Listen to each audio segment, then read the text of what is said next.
beristirahat, memberikan tempat untuk kami berbaring, dan Engkau juga memberi hari yang baru kepada kami. Karena sesuai dengan firman-Mu bahwa manusia tidak akan menerima apa-apa kalau tidak diberi oleh Allah yang dari surga. Kalau kami bisa menikmati hari ini, kalau kami bisa menikmati semua yang ada, karena itu pemberian-Mu. Dan biarlah itu membawa kami selalu sadar dan rendah hati di hadapan sesama dan kepada Tuhan. Dan sebelum kami menjalani hari ini, kami akan merenungkan firman Tuhan. Dan bahkan secara persekutuan kami di KFI, maka sepanjang bulan ini sampai Natal nanti kami akan berbicara tentang mempersiapkan diri menyambut kedatangan-Mu. Kiranya dengan firman Tuhan ini akan Tuhan mengajar kami, mendidik kami, terlebih mempertobatkan kami, supaya kami siap menyambut kedatangan-Mu. Karena Engkau sudah berfirman, bertobatlah sebab kerajaan Allah sudah dekat. Kami tidak bisa memasuki kerajaan Tuhan. Kami tidak bisa menghadap hadirat Tuhan. Kami tidak bisa berada dalam kerajaan Tuhan tanpa kami bertobat. Oleh sebab itu, kiranya Roh Kudus mengurapi hamba-Mu dan kami semua para rekan hamba Tuhan dan semua umat-Mu yang hadir bersama-sama untuk merenungkan firman Tuhan. Dan kami rindu bahwa nanti kami bisa sharing tentang semua ini untuk saling menguatkan, meneguhkan sampai kami siap menjemput bertemu dengan Engkau. Berkati semua perangkat, berkati setiap apa yang akan hamba-Mu katakan, dan kiranya hanya Tuhan Yesus yang ditinggikan, dimuliakan, dan biarlah Tuhan Yesus yang bekerja untuk memampukan hamba-Mu dan kami semua. Dalam nama Tuhan Yesus kami berdoa. Amin. Amin. Pagi hari ini saya akan melandasi firman Tuhan dengan satu bagian dari ayat firman Tuhan dalam kitab Matius pasal yang ketiga. Ya, Matius pasal yang ketiga, ayat 1 sampai dengan ayat yang ke-12. Cukup panjang Bapak Ibu, tetapi saya harap kita bisa mengikutinya. Ya.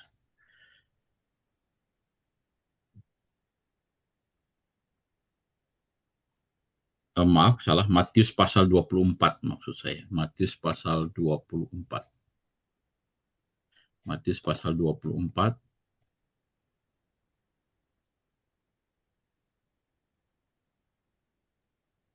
Ayat 36 sampai 44. 36 sampai 44.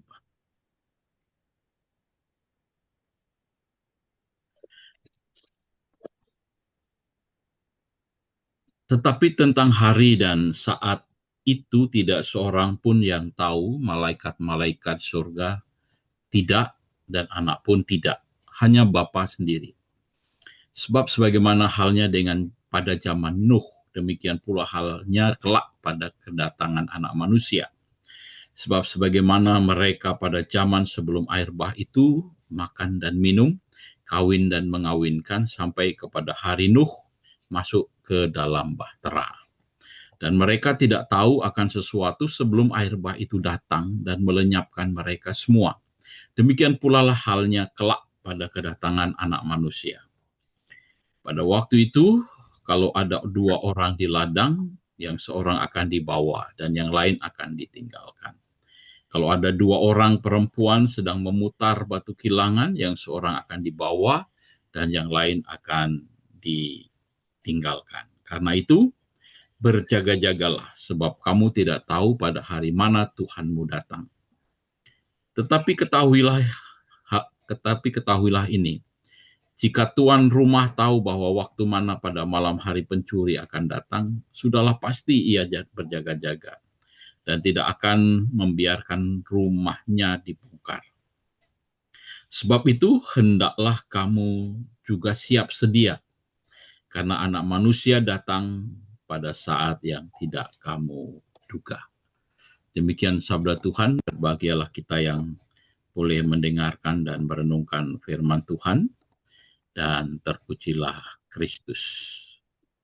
Pagi ini kita akan membahas satu tema tentang siap sedialah menyambut kedatangan Tuhanmu. Saya tidak hanya berkata siap sedia, tapi juga berjaga-jagalah, atau dalam kurung siap sedialah. Pernahkah Bapak Ibu yang hadir di Zoom ini merasa tidak siap? Pernahkah punya pengalaman bahwa Bapak Ibu merasa tidak siap menghadapi sesuatu, atau sama sekali tidak siap menghadapi sesuatu yang terjadi? Bagi seorang mahasiswa atau orang-orang yang sekolah, ya tentu kita juga pernah mengalaminya.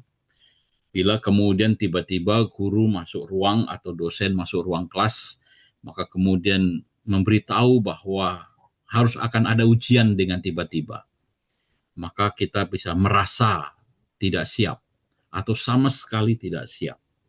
Ya. Atau juga mungkin kita merasa sudah menyiapkan diri. Ya.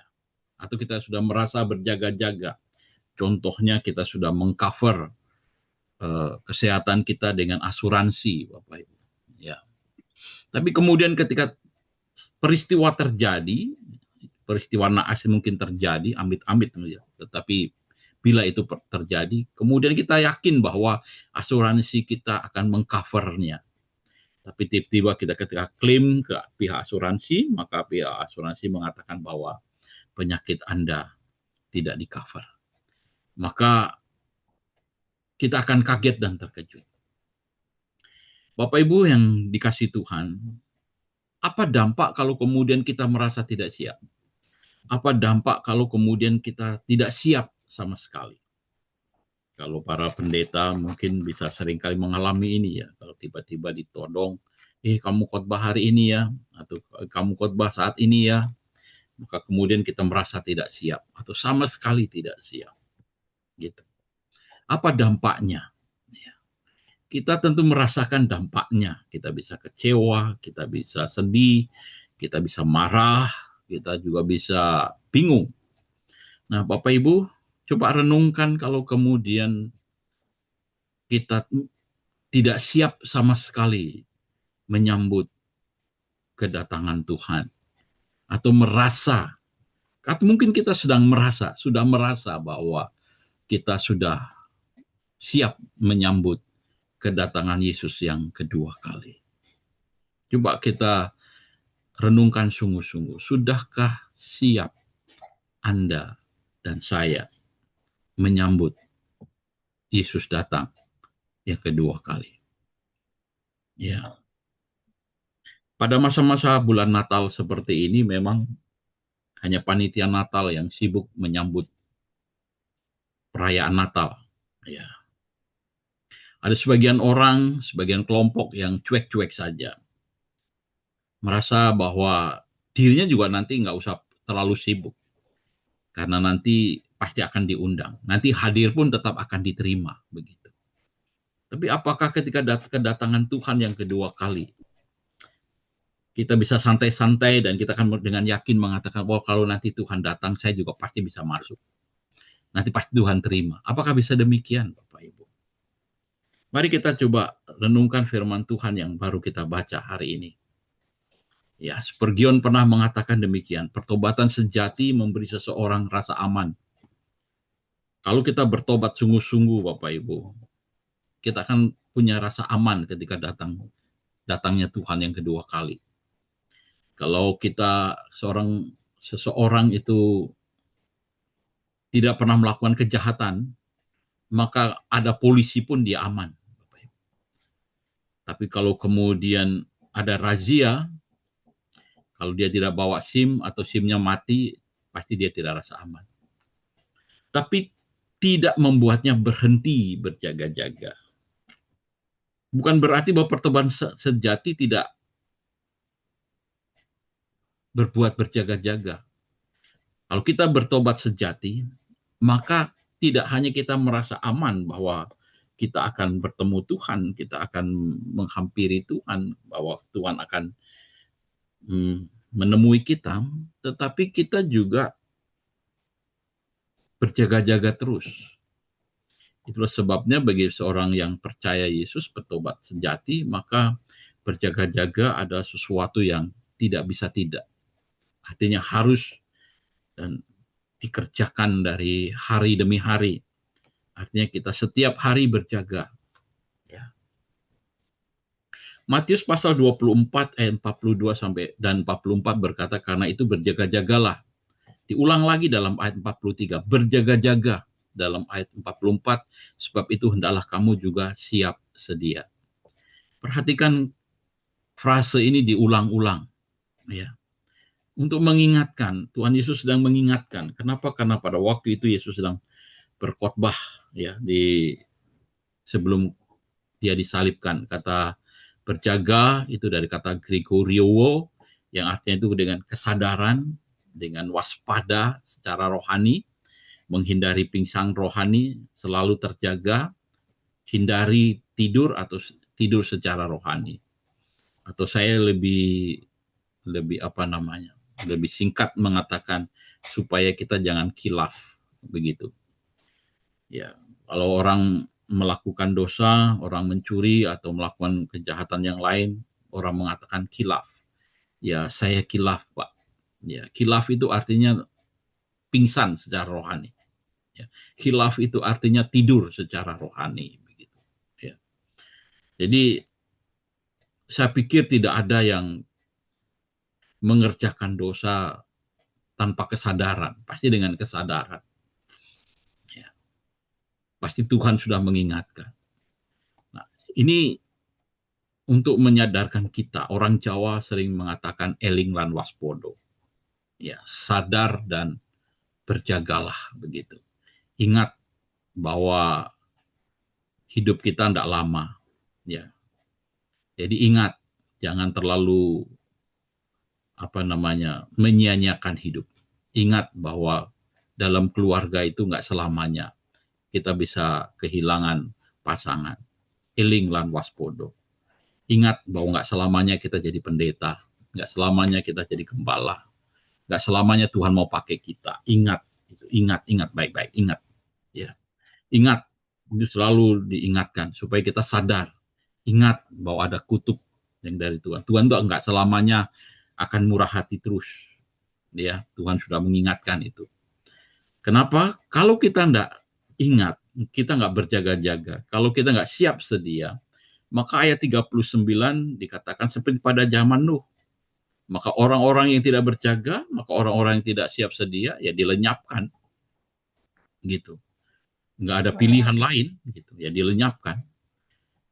Kemudian, kalau kemudian seorang tidak mau berjaga-jaga di rumahnya karena sedang banyak pencuri, maka rumahnya akan dibongkar. Gitu. Dan kemudian ayat 40 dan 43 akan ditinggalkan, akan dipisahkan. Jadi dampaknya luar biasa. Kita akan lenyap, kita akan dibongkar, kita akan mengalami kerugian, dan kemudian kita akan ditinggalkan, Bapak Ibu. Dan ini dampak yang luar biasa yang harus disadari oleh setiap kita, gitu. Sehingga seorang pemimpin ortodok mengatakan demikian, bahwa neraka itu bukannya bukannya Tuhan tidak penuh kasih, tetapi karena engkau memilih tidak mau dikasihi, begitu.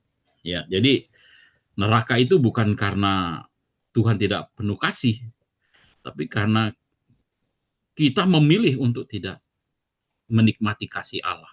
Itulah neraka, begitu ya. Sehingga seorang mengatakan dalam khotbahnya bahwa neraka itu bukan nanti, sekarang kita sudah nikmati. Kalau kita tidak mau menikmati kasih Allah, yaitu neraka. Gitu. Kalau kita nggak mau menikmati bersama dengan Tuhan, yaitu itu neraka, begitu.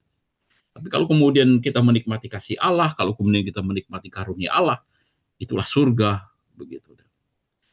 Kalau kemudian kita, kan keselamatan tidak hanya nanti, tapi juga sekarang. Dan ini menjadi renungan bagi kita. Kita nggak mau dilenyapkan. Kita nggak mau rumah kita dibongkar.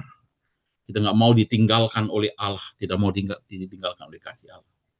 Maka kita perlu berjaga. Kita perlu siap sedia. Untuk itu maka sikap yang berjaga, siap sedia adalah yang pertama adalah jangan keraskan hatimu. Ya, jangan keraskan hatimu. Stephen Davey mengatakan demikian. Sebuah survei baru-baru ini dilakukan terhadap 439 pendeta dan pemimpin gereja. 50% mengaku tidak pernah mencampur tangan atau terlibat dengan anggota atau jemaat gereja yang perlu dikonfrontasi, ditegur, atau bentuk disiplin lainnya. Ini peringatan untuk kita, para hamba Tuhan. Para hamba Tuhan, para pendeta, para penginjil takut menegur. Gereja takut melakukan disiplin gereja. Ya. Sehingga di tengah gemerlapnya gereja, di tengah ramainya gereja, kelemahan jemaat, kelemahan pendeta, ini ada di sini. Kelemahan jemaat tidak mau ditegur. Kelemahan jemaat tidak mau didisiplin. Kelemahan pendeta tidak mau menegur. Tidak mau konflik. Tidak mau susah dengan menegur orang lain. Disiplin. Itulah sebabnya akhirnya zaman ini adalah zaman di mana pendeta seolah-olah tidak mau campur tangan dengan masalah jemaat. Apalagi berkaitan dengan disiplin. Kemudian kalau ada jemaat, ada pendeta yang mendisiplin, maka menjadi viral. Itu menjadi konfrontasi, menjadi beda pendapat. Ya, sambil contoh saja. Ketika seorang pendeta menegur dalam berkaitan dengan tata cara penguburan ya di HKBP, kan pernah viral tuh. Timbul pro kontra kan? Kenapa? Karena kita berada dalam dua posisi ini. Ya, seolah-olah di luar gereja kita bisa menghakimi pendeta yang menegakkan disiplin itu. Dan kemudian kita membela bagi jemaat itu, atau seolah-olah jemaat itu yang disiplin bisa melawan begitu. Ya, ini kelemahan yang ada.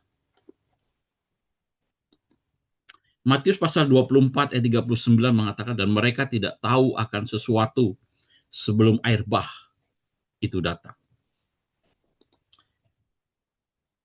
Apakah betul bahwa pada zaman Nuh, orang-orang yang ada di zamannya, mereka tidak tahu akan datangnya air bah? Di dalam 2 Petrus pasal 2 ayat 5 dikatakan bahwa Nuh itu pemberita kebenaran. Jadi saya pikir Nuh tidak diam-diam saja dengan rencana Tuhan akan menghadirkan air bah. Nuh mau menyelamatkan kotanya, Nuh mau menyelamatkan bangsanya, Nuh mau menyelamatkan saudaranya. Tidak adakah saudara-saudara Nuh di sana? Tidak adakah famili Nuh di sana yang bisa didekati, yang bisa disampaikan? Ya. Saya pikir Nuh sebagai pemberita kebenaran, dia pasti akan menyampaikan itu. Dan kemudian, bukankah ada kegiatan Nuh? Selama ini belum pernah ada yang membuat bahtera. Tentu pembuatan bahtera itu akan membuat kagum. Ya. Dulu saya ingat sekali ketika masa kecil, saya melihat pertama kali ada mobil masuk di kampung itu. Satu kampung keluarlah semua untuk melihat mobil. Gitu ya. Kemudian orang lari-lari, anak-anak lari-lari ingin menyentuh mobil itu. Begitu. Kenapa? Karena sebuah benda yang aneh, yang baru dilihat. Begitu. Coba bayangkan ketika kemudian baru pertama kali kita melihat pesawat. Bukankah sesuatu yang menarik begitu. Sehingga ketika Nuh membuat bahtera, tentu itu kan menarik perhatian begitu. Sehingga kalau kemudian mereka tidak tahu, itu sesuatu yang aneh begitu ya, sesuatu yang tidak mungkin begitu. Sehingga dalam terjemahan Alkitab yang lain mengatakan bahwa mereka tidak memahaminya. Mereka tidak mau memahami. Kenapa mereka tidak mau memahami? Karena pikiran mereka sudah tertutup. Mereka sudah mau paham yang lain saja. Pikiran mereka sudah teralihkan kepada hal-hal yang lain. Kemudian mereka sadar pada waktu air bah datang. Loh, selama ini apakah mereka nggak sadar? Dalam bahasa Indonesia saya dikatakan, barulah mereka sadar ketika air bah itu datang. Mereka menjadi tidak sadar karena ditidurkan oleh kegiatan-kegiatan mereka. Ya. Dalam firman Allah yang hidup dikatakan orang tidak mau mempercayainya. Sehingga kalau orang tidak percaya, ya dia tidak mungkin bisa sadar. Kalau orang tidak mau percaya, itu nggak mungkin bisa paham begitu. Maka perdebatan-perdebatan apologet tentang Tritunggal, tentang keselamatan, orang kalau sudah nggak percaya, kita jelaskan seperti apapun, ya orang itu nggak akan paham. Orang itu nggak akan sadar-sadar gitu. Dan mereka sibuk dengan kegiatan mereka gitu. Dan kenapa mereka seperti ini? Karena mereka mengeraskan hati. Ya, mengeraskan hati. Sebenarnya Bapak Ibu, khotbah-khotbah yang disampaikan di gereja itu tidak susah ya untuk dipahami gitu. Saya yakin para hamba Tuhan, setiap kita bergumul untuk bisa menyampaikan khotbah dengan praktis, dengan mudah, dengan menarik begitu. Kenapa mereka tidak bisa sadar, mereka tidak paham, dan mereka tidak melihat imannya bertumbuh? Karena masalahnya di sini. Hatinya keras, kepalanya keras, sehingga mereka tidak mudah ditegur, tidak mudah dinasehati. Coba Bapak Ibu menasihati jemaat untuk rajin ke gereja saja. Kemarin saya memperingatkan satu anggota, bahwa temanmu itu diajak, kan itu satu kontrakan dengan kamu, ya, di satu rumah dengan kamu, meskipun beda kamar, saya bilang. Dia hanya menjawab gampang, Pak Pendeta, lebih mudah orang ngajak ke neraka daripada ke gereja. Begitu. Kenapa? Mengeraskan hati. Ya, kadangkala kita hamba Tuhan juga, kalau kita nggak siap ditegur oleh Tuhan, kalau kita mau suka mengeraskan hati, ya kita juga ditinggalkan, kita juga dilenyapkan, kita dipisahkan. Dan harus diingat tuh firman Tuhan mengatakan, banyak orang berseru-seru, Tuhan, Tuhan, begitu. Ya, Tuhan, Tuhan. Akhirnya bukan Tuhan yang menyambut, tapi hantu yang menyambut. Bapak Ibu yang dikasihi Tuhan, ini menjadi pertama bagian. Mari kita berjaga-jaga. Sikap wujud tidak, wujud bahwa kita berjaga-jaga. Sikap wujud bahwa Bapak Ibu yang bersiap sedia. Jangan keraskan hatimu kalau ditegur dengan firman Tuhan. Kadangkala hamba Tuhan juga susah ditegur, hamba Tuhan juga susah dinasihati, hamba Tuhan juga susah untuk dididik.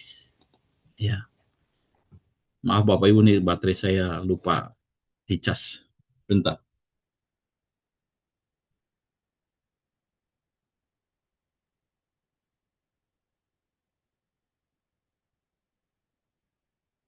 Bapak Ibu dikasih Tuhan, itu yang pertama. Yang kedua, sikap berjaga-jaga atau sikap siap sedia dalam menyambut Tuhan adalah matikan dosa atau mortifikasi. B.B. Warfield mengatakan demikian. Dia menekankan pentingnya membedakan antara aspek judicial dan aspek dominatif dosa. Meskipun dosa dihapus, namun noda akan tetap ada. Meskipun rasa bersalah harus dihapuskan, namun kecenderungan itu akan tetap ada. Ya. Jadi Bapak Ibu dikasih Tuhan, inilah posisi orang percaya. Orang yang sudah menerima Yesus. Memang secara yudisial, secara hukum, Bapak, Ibu, dan saya sudah dibenarkan. Ketika kita terima Yesus, ketika kita bersatu dengan Yesus, maka di surga sana Tuhan mengumumkan kita bahwa kita dibenarkan, kita dikuduskan, kita kemudian diangkat menjadi anak Allah, kemudian kita juga kemudian dimeteraikan oleh Roh Kudus. Ya. Dan kemudian Tuhan hadir dalam hati kita, Roh Kudus hadir dalam hati kita, tetapi masalahnya tubuh kita ini bukan tubuh yang sudah diperbaharui, bukan tubuh yang baru gitu, masih daging dan darah, di mana masih ada dosa yang mencemari tubuh kita. Ya, masih ada kecenderungan di dalam hidup kita. Kalau saya lebih cocok mengatakan, kalau yang pertama tadi saya bilang khilaf, maka yang saat ini saya bicara soal kecenderungan itu seperti orang sakau. Meskipun kita ini sudah dihapuskan dosanya, tapi sakau terhadap dosa masih kuat. Ya. Sehingga kita harus jujur, ada dosa-dosa kita yang masih mendominasi di dalam hidup kita. Ya. Sehingga orang mengatakan, itu pendeta itu baik khotbahnya, tapi karakternya, nah itu ada dosa dominasi. Ada orang mengatakan itu pendeta itu memang baik, tapi hanya kata tapinya itu loh. Selalu ada dominasi, ada dosa yang masih mendominasi, yang masih dominan, masih menguasai dalam hidup kita. Mari kita koreksi dalam hidup kita. Masih adakah dosa yang mendominasi dalam diri kita? Kita ini kecenderungannya, sakau dosa kita ada di mana sih? Sehingga kita jatuh di tempat itu lagi, jatuh di tempat itu lagi, jatuh terus menerus. Dari mungkin tahun ini kita terus bergumul dari tahun demi tahun, bulan demi bulan, jatuh di tempat yang sama. Nah itu sakau namanya Bapak Ibu. Matius pasal 24 ayat 38 mengatakan bahwa sebab sebagaimana mereka pada zaman sebelum air bah itu makan dan minum, kawin dan mengawinkan sampai kepada hari Nuh masuk ke dalam bahtera. Bapak Ibu yang dikasih Tuhan, kalau yang pertama tadi dikatakan mereka tidak tahu. Kenapa mereka tidak tahu? Kan mengeraskan hati gitu. Maka yang kedua, ayat 38 Yesus tidak menyebutkan tentang dosa secara jelas di dalam ayat ini, berbeda dengan alasan di dalam Kejadian pasal yang ke-6. Kenapa Tuhan mau menghadirkan air bah? Karena dosa yang luar biasa di sana. Ya. Tapi di sini hanya menyebut makan dan minum, kawin dan mengawinkan. Ya. Bukankah itu sebuah kegiatan yang biasa? Ya. Makan dan minum itu kan tidak salah. Ya. Memang ada yang mengatakan kan kalau bahasa aslinya bukan hanya makan dan minum, Pak. Itu berbicara tentang apa ya namanya? Seperti seekor sapi yang terus mengunyah begitu, nggak berhenti, ya itu bisa penafsirannya bisa macam-macam itu kan. Tapi saya menyoroti bahwa ini seperti biasa saja, makan dan minum, kawin dan mengawinkan. Menikah itu kan biasa ya, menikahkan itu kan sesuatu yang baik, yang dikehendaki Tuhan juga begitu. Jadi ini sesuatu yang biasa, tapi justru sesuatu yang biasa itu akan menjadi sangat menyedihkan. Ya. Seorang teolog pernah saya membaca buku begini, membaca kutipannya begini dalam satu bukunya. Hal-hal yang halal itu kalau disalahgunakan akan menjadi sesuatu yang membinasakan. Begitu. Atau berkat itu kalau tidak digunakan dengan benar akan menjadi kutuk. Gitu. Ya, makan dan minum kan berkat. Tapi kalau kemudian tidak dipakai dengan benar, itu akan menjadi kutuk. Contoh, kita bisa diabetes, kita bisa kolesterol, kita bisa punya penyakit darah tinggi, dan sebagainya. Kenapa? Kadang-kala kita makan dan minum dengan tidak benar, begitu. Cara kita memanfaatkan tidak benar. Kawin dan mengawinkan juga, menikah dan keluarga itu halal, tapi itu berkat. Tidak akan menjadi berkat kalau kemudian dalam mengelola, dalam menyikapi dan menggunakannya itu salah, maka itu akan menjadi kutuk. Gitu. Meskipun makan, minum, kawin dan mengawinkan itu sesuatu yang wajar dan biasa. Ya. Matthew Henry memberikan tafsirannya, mengatakan bahwa mereka fokus kepada dunia dan daging atau pengabaian agama.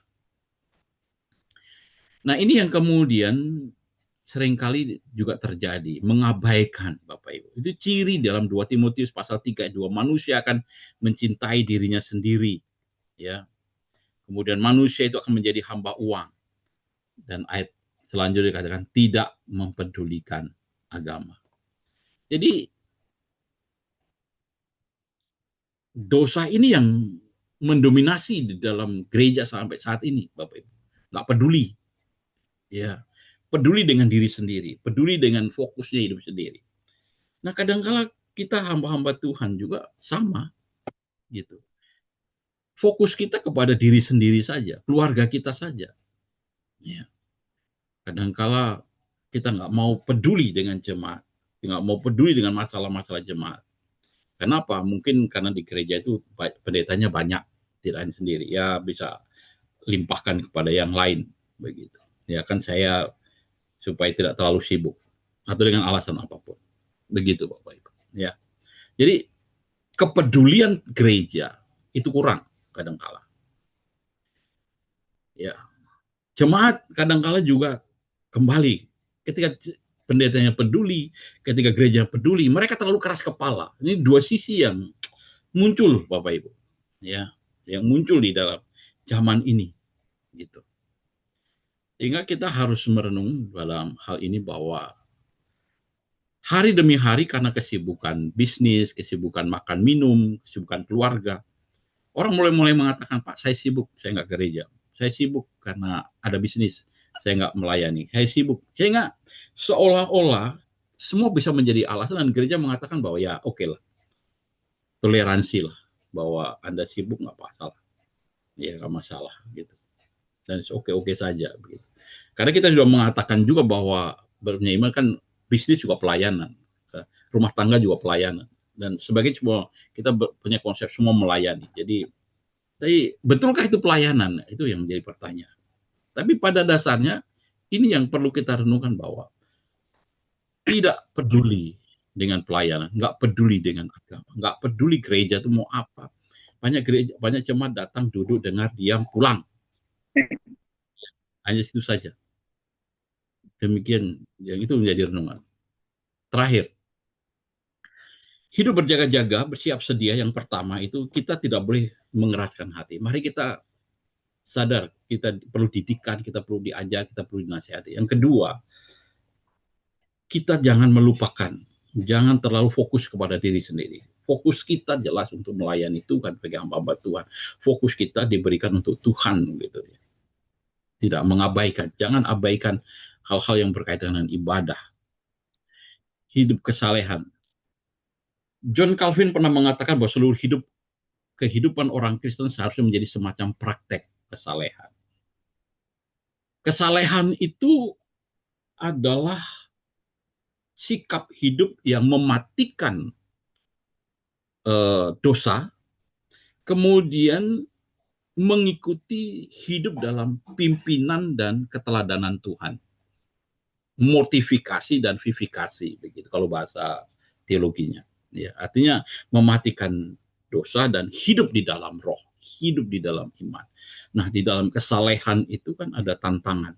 Tantangan yang terbesar adalah godaan dan cobaan.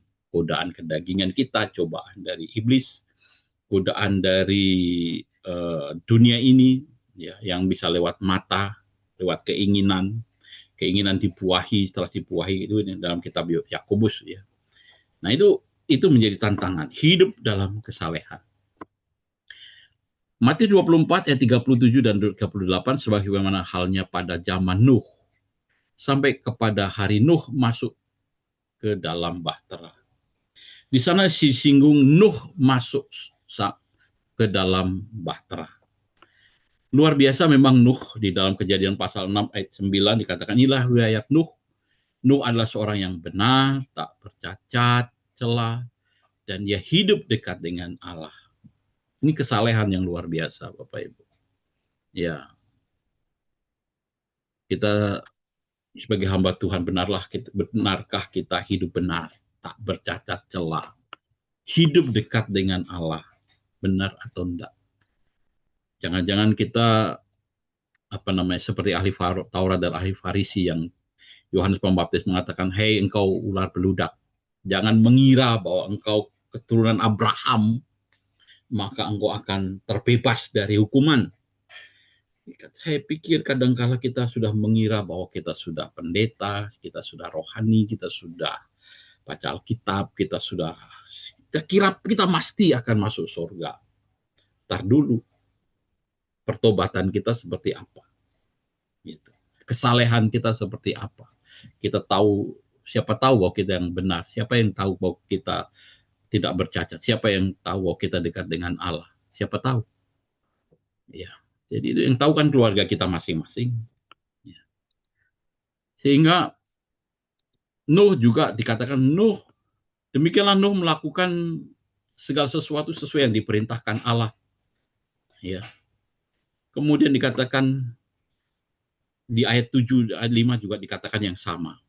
Dia tidak hanya benar, dia tidak hanya tidak bercacat celah, dia tidak hanya dekat dengan Allah, tetapi dia juga melakukan sesuai apa yang diperintahkan. Suruh buat bahtera, dia lakukan dengan sungguh-sungguh. Tuhan memberitahu bahwa buatlah engkau bahtera dengan ukuran yang jelas. Tapi saya membaca di dalam Kejadian pasal 6, pasal 7, pasal 8, 9. Kok Tuhan nggak ngasih budget gitu loh. Anggarannya nggak ada di sana gitu. Tuhan tidak memberi, ini ukurannya segini. Ya, budgetnya nih saya kasih. Tidak ada budgetnya juga di sana. Gitu. Jadi Nuh luar biasa di sana. Nuh membiayai bahtera itu, Bapak Ibu. Kita kalau Natal kan tentukan budgetnya dulu. Semua sebab budget. Nah, ini lebih membuat saya kagum adalah Nuh dengan anak laki-lakinya, istrinya, dan istri-istri anak-anaknya masuk ke dalam bahtera. Ini pergumulan berat, Bapak Ibu. Bapaknya Kristen tapi ibunya belum. Bapak ibunya majelis tapi anaknya bukan. Ya, bapaknya pendeta tapi mantunya bukan. Ini menjadi pergumulan. Ya. Kenapa? Karena toleransi. Ya. Kenapa kemudian kita bisa membiarkan mereka bisa mengambil keputusan? Karena kita ada iman dalam pikiran kita. Keselamatan tidak hanya di dalam Yesus. Itu secara halus ada di dalam pikiran jemaat dan juga ada dalam pikiran gereja. Jadi dia tidak hanya membawa dirinya sendiri. Nuh tidak hanya membawa dirinya sendiri, tapi juga melibatkan istrinya Nuh, melibatkan anak-anaknya dan istrinya, meskipun nantinya ada masalah juga di sana. Tapi ya Nuh jatuh dalam dosa memang. Ya, Nuh jatuh dalam dosa. Tapi Nuh jatuh dalam dosa setelah mengalami peristiwa besar, setelah diangkat dengan luar biasa. Daud juga jatuh dalam dosa setelah dia mengalahkan perang.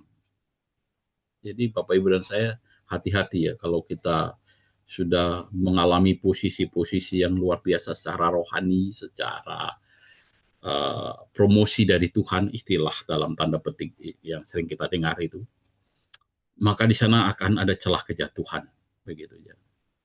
Jadi setelah mengalami semuanya itu kadang-kala ada sisi yang harus kita hati-hati.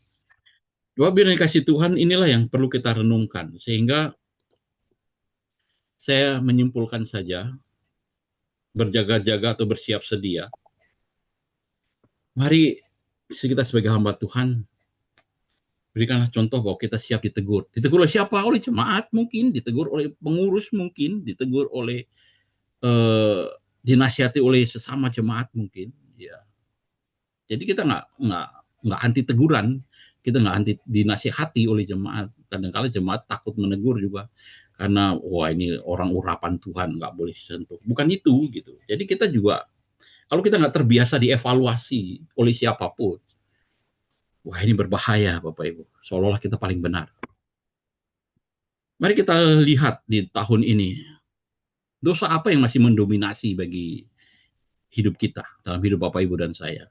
Kalau kita mengatakan saya nggak ada dosa, kitab Injil dalam 1 Yohanes mengatakan kita menipu diri kita. Kita itu berbohong. Pasti ada dosa yang mendominasi kita. Yang Bapak Ibu dan saya selalu berkumpul. Kalau Bapak Ibu belum tidak pernah berkumpul dengan dosa, itu berarti Bapak Ibu belum melihat bahwa Bapak Ibu itu orang berdosa. Ya, pasti ada dosa yang dikumpuli. Ya, ini saya selalu berkumpul dengan dosa saya. Ya, salah satunya adalah dosa penerimaan. Itu salah satu yang saya sering kumuli Tuhan. Saya banyak berdoa untuk itu. Kemudian yang terakhir, bagaimana hidup kesalehan kita? Bayangkan ketika Yesus datang yang kedua kali, itu bukan datang sebagai bayi. Dia datang sebagai mempelai, Bapak Ibu, mempelai. Dan kita mempelai wanita. Bayangkan kalau mempelai wanita itu tidak menjaga kesuciannya. Ya, tidak menjaga kekudusannya. Tidak siap menjemput mempelai laki-lakinya. Bayangkan. Mempelai laki-laki itu tahu bahwa selama hidupnya mempelainya itu tidak menjaga kesalehan. Itu mengerikan Bapak Ibu. Jadi melalui renungan singkat yang sederhana ini kiranya itu menjadi berkat untuk kita dan mendorong kita untuk bertobat. Karena dalam masa-masa Advent ini kita didorong untuk bertobat. Mari kita bertobat.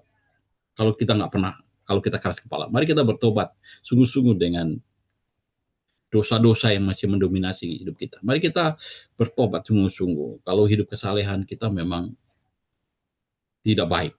Yang tahu hanya Bapak Ibu sendiri dengan Tuhan. Kita sendiri dengan Tuhan. Kiranya firman Tuhan ini memberkati kita dan Tuhan Yesus dipermuliakan. Amin. Saya serahkan kepada Bu Barita.